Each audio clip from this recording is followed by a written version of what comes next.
Nouveau kidnapping au Bénin. Nouveau kidnapping au Bénin. Je dis nouveau parce que comme la quasi-totalité des Béninois, je sais pertinemment que ce n'est pas le premier kidnapping, puisque sous Patrice Talon, le kidnapping est devenu une pratique politique institutionnalisée. Dès que vous osez dire qu'il y a une gestion de l'État catastrophique en ce qui concerne les ressources de l'État, qu'il y a un pillage endémique qui est en train de se dérouler depuis plusieurs années sous Patrice Talon, on vous criminalise. Dès que vous osez dire et dénoncer le fait qu'il y a une minorité qui vit au Bénin comme si elle vivait à Beverly Hills, par exemple que la quasi-totalité de la population n'arrive même pas à boucler 2 repas par jour au Bénin, on vous criminalise. Dès que vous osez dire que la gestion sécuritaire au Bénin face aux groupes qui sèment la déstabilisation, qui sont sponsorisés par l'oligarchie française avec laquelle vous êtes alliés comme des abrutis politiques, dès que vous osez dénoncer cela, vous êtes criminalisé. Président Patrice Talon, vous venez de kidnapper avec l'aide de votre parrain, en ce qui concerne la France-Afrique, Alassane Dramane Ouattara, vous venez de faire kidnapper le journaliste d'opposition Komlan Hugues Sousoupé, rédacteur en chef du média Olofofo. Avant lui, vous avez fait kidnapper avec votre gang de mafieux dirigé par la petite racaille de, comment il s'appelle, Wanilo Médégan, d'accord? Vous êtes parti faire kidnapper le frère Steve Amoussou, qui était lui aussi un chroniqueur constant, pourtant avec des audiences objectivement très relatives. Vous êtes parti les kidnapper tellement vous ne supportez pas la critique. Tellement vous ne supportez pas, vous avez peur que le peuple parle. Vous voulez faire croire au monde à l'extérieur, aux abrutis touristes qui sont blagués par vos quelques petites pistes de goudron, d'accord? Et qui croient que vous êtes un souverainiste alors que vous êtes le plus grand soumis au système néocolonial, peut-être même devant Alassane Dramane Ouattara. Peut-être même devant Alassane Dramane Ouattara. Vous êtes parti demander à Alassane qu'il vous livre le frère. Avant ça, vous avez fait kidnapper et arrêter le général Louis-Philippe Oudéignon parce qu'il dénonçait votre soumission aux intérêts français et votre gestion catastrophique sur le terrain sécuritaire. Récemment, vous avez fait arrêter mon petit frère, mon protégé, le frère Chavrak Ounigbo Ouattouédé, un brillant jeune panafricaniste qui a dénoncé les expropriations de certaines entreprises vis-à-vis de citoyens béninois. Ces entreprises-là en question sont soutenues, selon lui, par vous. Si vous n'êtes pas d'accord avec cela, vous le dénoncez, c'est argument contre argument. Mais vous êtes dans une démarche constante de criminaliser toute voix critique au pays. Et ça ne peut pas durer, président Patrice Talon.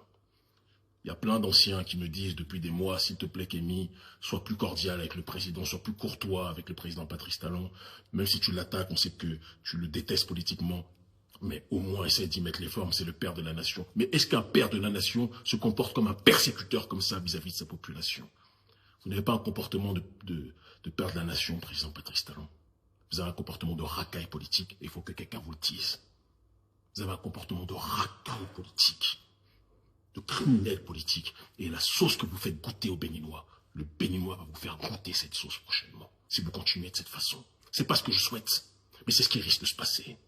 C'est pas ce que je souhaite, mais c'est ce qui risque de se passer. Vous êtes en train de blaguer l'opinion publique en disant « je vais me retirer après mon 2e mandat ». Mais président Patrice Talon, on sait très bien qu'avant même d'être président, vous dirigez le pays, puisque vous êtes le corrupteur numéro 1 de ce pays, avec les ressources de l'État que vous avez pillées. On sait très bien qu'après cela, la marionnette que vous allez placer, puisque vous empêchez tout débat contradictoire, vous empêchez toute élection démocratique, vous ne permettez même pas aux opposants de se présenter, vous laissez 3 partis aller au présidentiel, 2 qui vous appartiennent, on n'a jamais vu ça. Même dans la République de Lotidjo, de Maman, du Gondwana, on n'a jamais vu ça. Même là-bas, on n'a jamais vu ça. Même là-bas. Et le 3e parti, c'est le parti de Yaye Boni, qui, sur certains aspects, est votre collègue, on se sait, et on vous sait. Et vous pensez que le peuple béninois va accepter ça? Il y a une 3e voie au Bénin, c'est la voie panafricaniste. Et je vous assure, président Patrice Talon, que ce que vous faites aux Béninois, le Béninois va vous le faire ressentir tôt ou tard. Il faut que vous regardiez autour de vous. Regardez comment a fini Ibeka et comment son fils aujourd'hui est traqué. Regardez comment ont fini tous les tyrans qui asphyxiaient leur population et comment les leurs sont traqués. Continuez de cette façon. Je n'appelle pas à la violence, jamais, mais j'appelle à l'intelligence. Vous ne pouvez pas persécuter le peuple béninois et penser que les choses vont se passer comme ça. Vous êtes parti demander à votre parrain, Alassane Ouattara, d'aller kidnapper le frère Komlan Hugues Sousoupé. Kidnapper juste parce qu'il effectue des critiques. Un frère qui a 60 000 abonnés, ça vous terrorise comme ça. Ah oh. Ndoukouménignon, vous êtes pathétique, président Patrice Talon. Vous êtes pathétique, pitoyable. Le Bénin n'est pas votre propriété. Le Béninois n'est pas votre esclave. Vous pouvez blaguer des gens, peut-être, entre guillemets, parce que de plus en plus de gens ne sont pas blagués à l'extérieur, avec les influenceurs et influenceuses prostituées, vous achetez. par l'intermédiaire de votre fils, et d'une certaine Aurélie, Isard et compagnie. On sait tout ça. On sait tout ça, président. On sait tout ça. Le Béninois sait tout ça. Vos pratiques néocoloniales, vos pratiques hystériquement néolibérales vont bientôt cesser. Vos pratiques d'un autre temps vont cesser. Même sous Kérékou, il n'y avait pas de pratique telle que celle-ci. Vous allez regretter tout ce que vous êtes en train de faire au Béninois, président Patrice Talon. Et votre gang là, qui est en train de kidnapper tout le monde, il faut essayer de venir nous kidnapper. On va vérifier quelque chose.